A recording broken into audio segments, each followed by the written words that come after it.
What is up, guys? RSC6414 here, back with another video. This time I'm reviewing TNA Impact.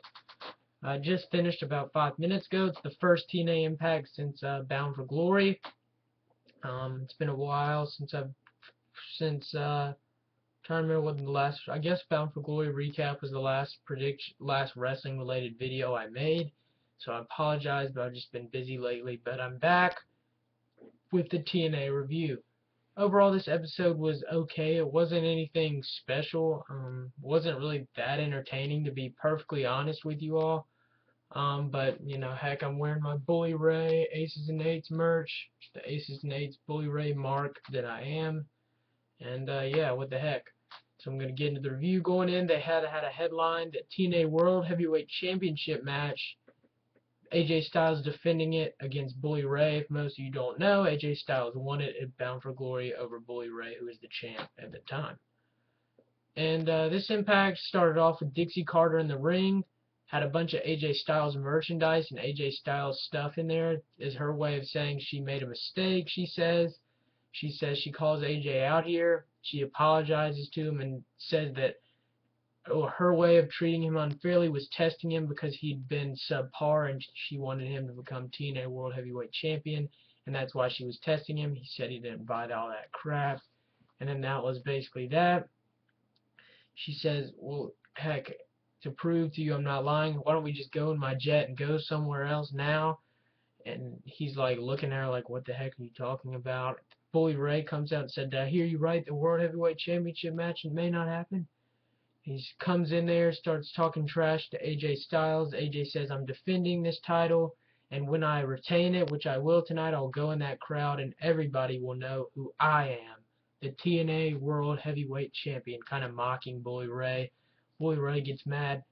Quick, cheap shot to AJ, takes AJ out, just beating AJ out with all the stuff that's in the ring of AJ Styles, some cardboard signs, etc., etc., just hitting AJ with it. He was about to powerbomb AJ through the table.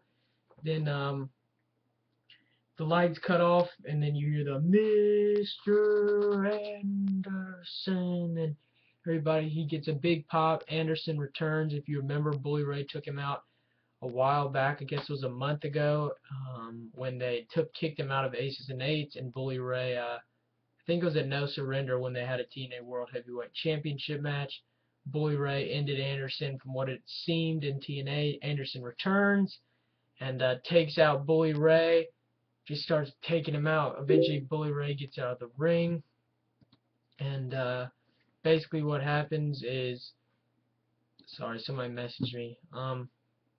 Basically, Dixie comes out and goes, you're not supposed to be in here. You're not supposed to be in here. Arrest that man. Talking about Mr. Anderson. Mr. Anderson gets arrested. Whatever. You know something's going to happen towards the end of the night. And that's that, basically. So that basically ends that. Then you've got, right after this, they sort of talk a little bit about it. And then we've got our first match of the night, which is Gail Kim and Brooke Tessmacher knockouts tag action. Gail Kim accompanied with Lady Tapa, their new alliance, where Gail Kim, the new knockouts champ, we found out at Bound for Glory. Lady Tapa was in alliance with Gail Kim and helped her win that knockouts title. So we have a tag team knockouts match. Gail Kim and Brooke Tessmacher versus ODB and Velvet Sky. To be perfectly honest with you, I lost interest in this match from the beginning. No offense to them, but it was just kind of bored me a little bit. It was sort of back and forth. I mean, I was watching it, but it just wasn't much interesting happening. Towards the end of the match, ODB spears Brooke Tessmacher. Then Gail Kim grabs a chair to distract the referee. And then meanwhile, while the ref's getting distracted with Gail with the chair in her hand, Lady Tapa comes in, hits a big old huge kick on Velvet Sky, and then they get Gail Kim pins Velvet, and Gail Kim and Brooke Tessmacher are victorious. Really, it was just sort of, this match was just kind of to build the alliance between Gail Kim and Lady Tapa. It appears Lady Tapa is going to get some more, get a lot of the credit here, and sort of be a dominant heel knockout stable, I think is what TNA is going for with Gail Kim and Lady Tapa. So yeah, Gail Kim broke win with the help of Lady Tapa in a whatever match. Then we've got, right after that, we have backstage, the Bromans are celebrating. They're like, let's have forget what they said. There was something like a celebration, and then they start spraying, and Jesse Goddard's hair, drying his hair, was kind of funny. I really like the Bromans as tag team champs because they're very entertaining. So yeah, Ethan Carter's next, EC3 as they nickname him, going up against a local talent named Dewey Barnes. Really hilarious, kind of like Norv Furnham on Bound for Glory, aka Peter Avalon, on this indie wrestling scene. I don't know who Dewey Barnes is in real on the indie scene, but I'm guessing it was a local guy from the Utah or somewhere. Basically, what happens is EC3 dominated him in a squash match. He hit a boot on Barnes at one point. Then Carter, towards the end of the match, hit Dewey Barnes with the headlock driver, which is basically like Dean Ambrose's finishing maneuver. EC3 uses that for his finishing maneuver, so EC3 picks up the win with the headlock driver in another whatever lopsided, not very entertaining match. But it's kind of cool to see Ethan Carter, EC3, considering he was Derek Bateman in WWE and didn't really get a fair shake. So I'm interested to see what they'll do after he's like squashing these local talents, who they're gonna have him feud with in TNA's main roster. So that'll be interesting to see. Next we have Kurt Angle and Bobby Roode. Kurt Angle comes out, basically talks about why he turned down the TNA Hall of Fame thing. He just didn't think he had an emotional roller coaster. It's been a rough ride, he said, and he didn't think he deserved it yet. But once he starts to win more matches and turns it around, then he'll think about joining Sting in the TNA Hall of Fame, he says. Bobby Roode comes out, interrupts Kurt Angle. They lock eye to eye. They're both just kind of jawing back and forth at each other. This was a good back and forth kind of promo segment. I enjoyed it. Roode says, Angle says, you want to talk some smack? Let's have a match right now. Bobby Roode says, all right, let's do it. And he goes, oh, wait. He takes out like a slip of paper, a doctor's note, and says that, I think Kurt Angle, he said, had like a torn ligament or something, or torn cartilage, that's what he said. And he can't wrestle. Kurt Angle said, you're right, but the doctor never said I couldn't fight. He goes right at Roode, just takes Roode on top of him, throwing punches, hitting Roode all over the place, and then the security has to come out and take Angle off. So we basically get Kurt Angle. It appeared maybe they were hinting him as a heel, going in the heel direction at the end of the match against Bobby at Bound for Glory, but it turns out, looks like they're keeping him face. So it'll be interesting to see them feud. It should be good. So yeah, that was basically it. Then we have right after that, we have the Bromans come out for a celebration for their tag team championship win. They're in the middle of the ring. There's like a food table, a DJ, and they're just talking about how it's the greatest night in Bromans history is what they said. Then their chants of fans go, "You can't wrestle." All the fans tweeted it, and I mean, all the fans chanted it. What am I saying? Tweeted it. All the fans chanted it. Excuse me for that little brain fart. Then out comes James Storm and Gunner, who lost the TNA Tag Team Championships at Bound for Glory Sunday to the current Tag Team Champions, the Bromans. They come out, talk a bunch of trash, sort of, how that they're going to have, James Storm says the Bromans are going to have the shortest tag title reign in TNA history, and that they're going to beat the crap out of them. Bad Influence interrupts James Storm, and they say that Kazarian and Christopher Daniels say they deserve a shot at the tag titles, and they were screwed out of it, and they basically said a bunch of stuff like that. Then here comes Christopher Daniels, and the Bromans start jumping Gunner and James Storm in the middle of the ring. Then Eric Young and Joseph Park come running out to help him out and fight off the heels.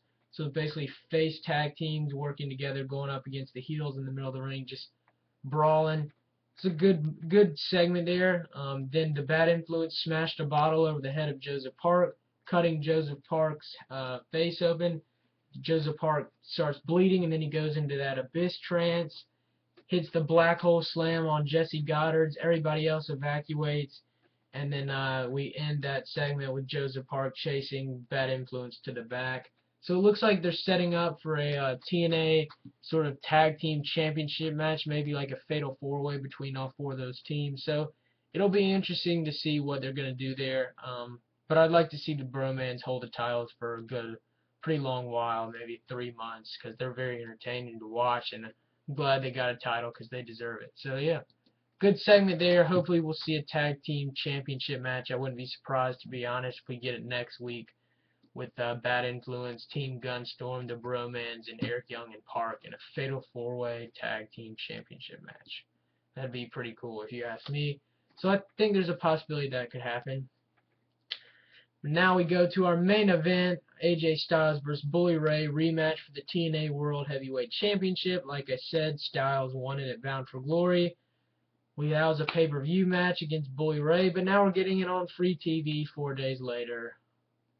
That makes no sense, so I know it doesn't, so don't ask me why they made it, because I'm not TNA booking, but whatever. What are you going to do? We had, basically what happens, we had back and forth action throughout the match. At one point, the ref gets knocked out. Bully Ray hits AJ Styles in the head with a chain that he has, pins AJ Styles for a near fall. Then Bully Ray's like, how'd he kick out of it? Then towards the end of the match, Bully Ray's dominating AJ Styles. Mr. Anderson comes out, slams Bully Ray's head on the ropes.